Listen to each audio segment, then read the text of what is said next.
The Hangover proved to be such an unexpected big success at the box office. Now let's talk about its sequel. Here's my review of The Hangover Part 2. Bad Days, Entertainment Rankings and Reviews.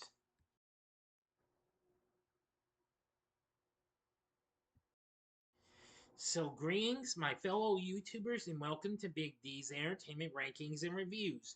My name is Dual, better known to as the Big D, and this time around I bring to you a review of the 2011 buddy comedy sequel, The Hangover Part 2, released by Warner Bros. And produced by Legendary, who I failed to mention in my review of the first one produced. This is the second installment of the Hangover trilogy.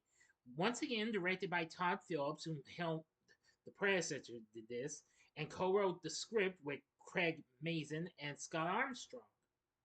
The film brings back most of the stars from the first film, including Bradley Cooper, Ed Helms, Zach Galifianakis, Ken Jeong, Jeffrey Tambor, and Justin Bartha. Paul Giamatti is also in this film. Anyway, now this time around, Phil, Stu, Alan, and Doug travel to Thailand after the bachelor party in Vegas. Stu takes no chance and opts for a safe, subdued pre-wedding brunch.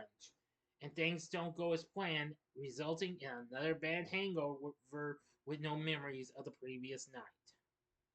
This film was released on May 26, 2011. While despite it kind of got a little bit of mixed to negative reviews, sort of, but more mixed than negative. It became a big hit and doing even better than its predecessor. And became the eighth highest grossing film of 2011, the highest grossing R-rated comedy during its theatrical run.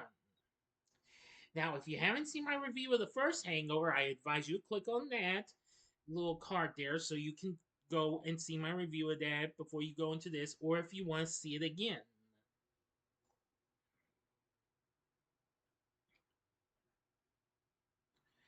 Just thought I'd give you a little bit of time before I get into this. Okay, that ought to do it. Now let's begin. 2 years after the events in Las Vegas, Stu Price is preparing to travel to Thailand for his upcoming wedding to Lauren, his fiancée.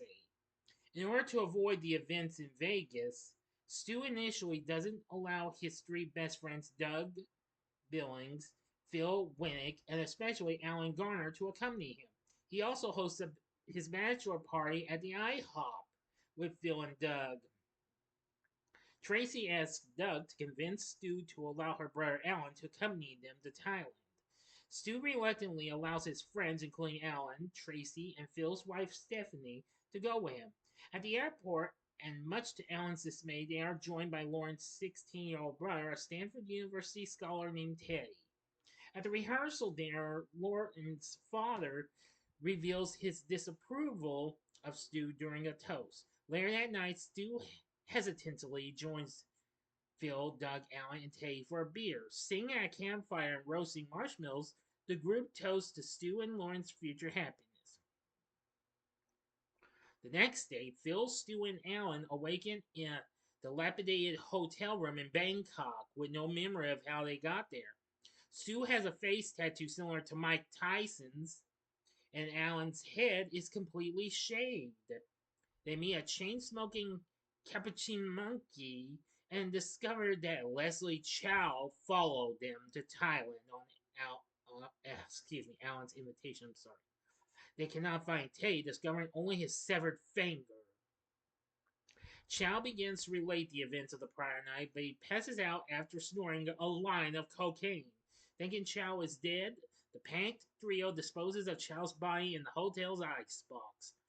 Through a tip from Doug, who left the campfire earlier and stayed at the resort, they go to a police station to pick up Tay, but are given a wheelchair containing an elderly Buddhist monk. He refuses to reveal anything, having taken a vow of silence. After finding a business card, they travel to the smoldering ruins of the business, which is located in a ruined street, apparently destroyed in a riot the night before.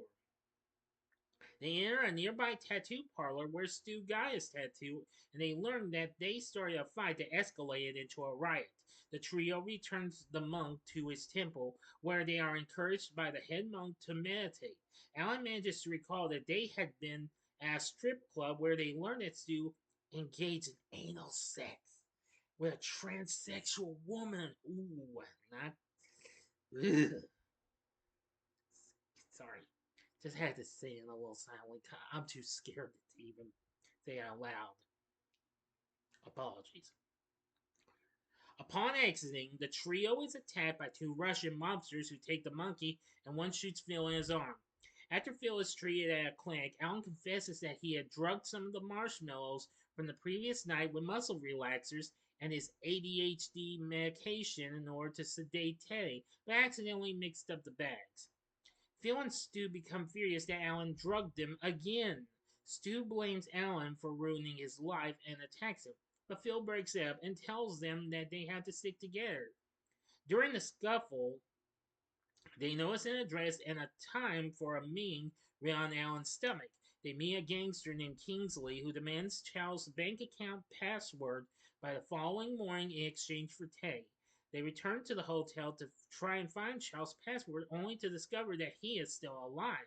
They steal the monkey who had the code given to him and put inside his vest for safekeeping by Chow. Back from the Russian mobsters through a violent car chase during which the monkey is shot and injured. After taking the code and leaving the monkey outside a veterinary, the group completes the deal with Kingsley the next morning. Interpol agents appear and arrest Chow. Kingsley turns out to be an undercover agent who tells the trio that he does not actually know where Teddy is. Now for the ending. As always, you know the procedure. You have 5 seconds to sub this video. Go to the description box below and fast forward to the time below as I count down now. If you've seen the movie already, please continue. Okay, you've been warned. Desperate, Phil calls Doug's wife Tracy to tell her they cannot find Tay. Stu decides to call off the wedding, live in Bangkok, and say that Tay died. During a rolling blackout, Stu realizes where Tay is. The trio rushes back to the hotel to find Tay, who is in an elevator, but he's still missing a finger. Tay had woken up earlier than the others, but became trapped after the power went out when he went to get ice for his finger. The four use Chow's speedboat to travel back to the wedding reception. Arriving just as Lauren's father is about to cancel the wedding, Stu makes a defiant speech and rejects being a boring dentist and instead insists he is quite wild. Impressed, Lauren's father gives the couple his blessing. Alan presents Stu with a special gift at the reception, a musical guest performance by Mike Tyson. Tay later discovers that he had taken many pictures during the night on his cell phone before the battery died. The group, along with Tyson, agreed to look at the pictures together once before deleting them. End of story. So, what did I think of the Hangover Part II? Well, it was fun and what have you, just kind of a little more weird and just as raunchy as its predecessor, but it was more weird than I don't know. Anywho, I will say that it was fun, and they had a lot of well, some fun stuff to offer. Its score was once again done by Christoph Beck, so again, that's good and what have you. But anyway, there was just lots of stuff on here and what have you, and a pretty good soundtrack as well. Actually, Ed Helms actually did a version of Billy Joel's Allentown, rewritten in the spirit of his popular Stu song from the soundtrack to the first film. Anyway, there's lots of more tunes as well. Anyway, the film did better than maybe slightly better than its predecessor. It went on to make $586 million worldwide against its $80 million budget. and again going on to become the eighth highest grossing film of 2011. Also, when it had midnight showings, it earned 10 million, breaking the record for the biggest midnight opening for an R-rated film, surpassing the original Paranormal Activity.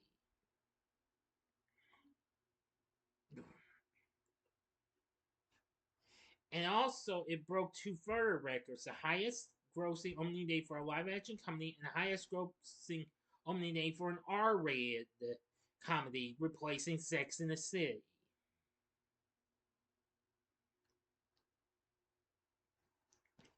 Anyway,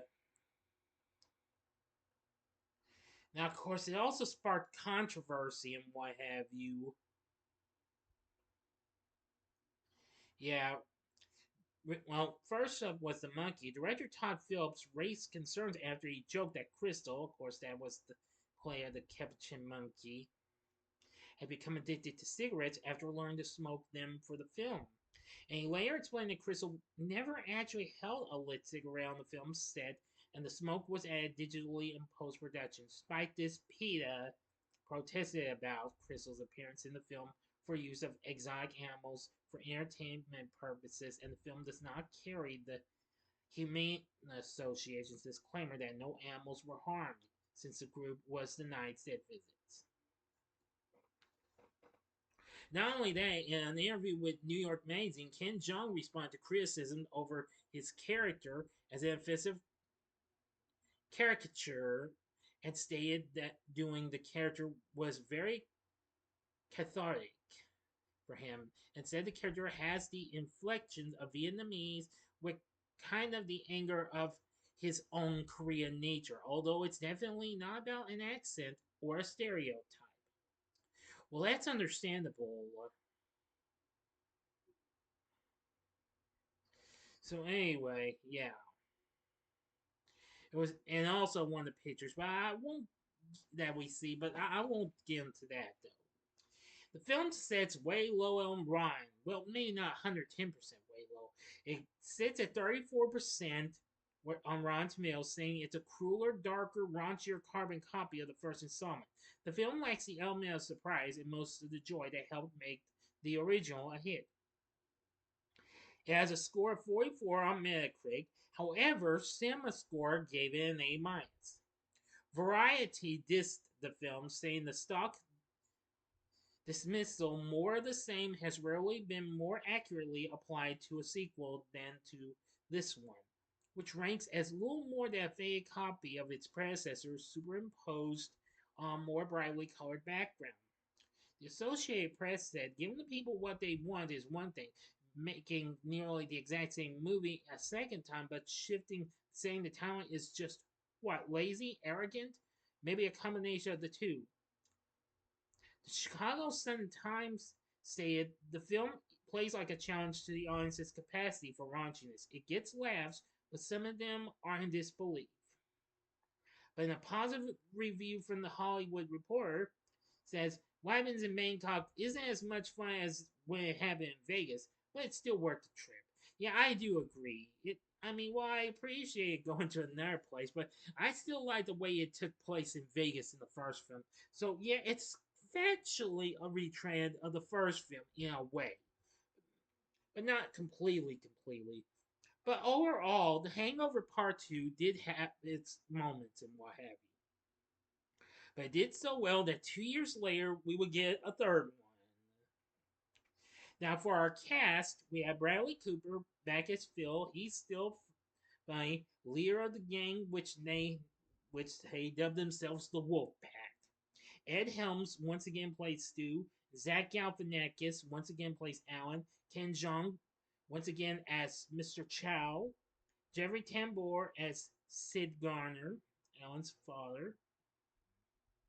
And Justin Bartha once again as Doug. Paul Giamatti plays Kingsley or Detective Peters.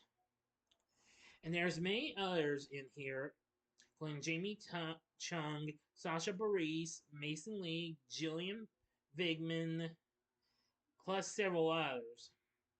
And Mike Tyson reprises his role as himself and sings a cover of the 1984 tune One Night in Bangkok. The film, now, of course, I mentioned the name Mason Lee. That's actually the son of director Ang Lee, who, of course, you may remember that name as the director of films like, let's see, oh, I know he directed, yeah, the director behind Crouching Tiger, Hidden Dragon, Hulk, and Brokeback Mountain. And of course, he directed Life of Pi the next year. So overall, it still has a pretty good cast though, and the music's fine, the score's fine. Well, the direction's good too, but it's just that some of the places they go to kind of is a mixed bag though. But the Hangover Part II, it's a nice little sequel. So would I recommend it? I'd say sure, go ahead. If you like the first one, you may enjoy this one. But if you want to play it safe, no problem. Give it a one-time watch. So this is a draw between sure, go ahead, or give it a one-time watch. If you're not satisfied with the film, stick with the first one. So what did you think of The Hangover Part 2? Let me know in the comment section below. If you like this video, click the like button, subscribe, and be a part of the Big D Nation. Help continue to help support my channel. Make it grow, make the views grow. These last few videos haven't been doing so great. Well, maybe a few have been doing okay, but not 110%. Join me next time when I bring to you a review of The Hangover Part 3. And if you like this, consider checking out these other videos. In the upper left-hand corner is my review of one of Bradley Cooper's earlier films, and that's Wedding Crashers from 2005. Or if you'd like, check out my TV log of Mike Tyson mysteries in the upper right-hand corner. Or if you would like maybe something, another kind of a dark comedy feel of a rom-com, check out my review of the underrated Love Stinks from 1999 in the bottom left-hand corner. And the bottom right-hand corner is the button you can click to subscribe. If you like rankings and reviews on movies, TV, music, video games, etc., then I'm your guy. Thank you for watching. Until next time, I'm the Big D saying, see ya.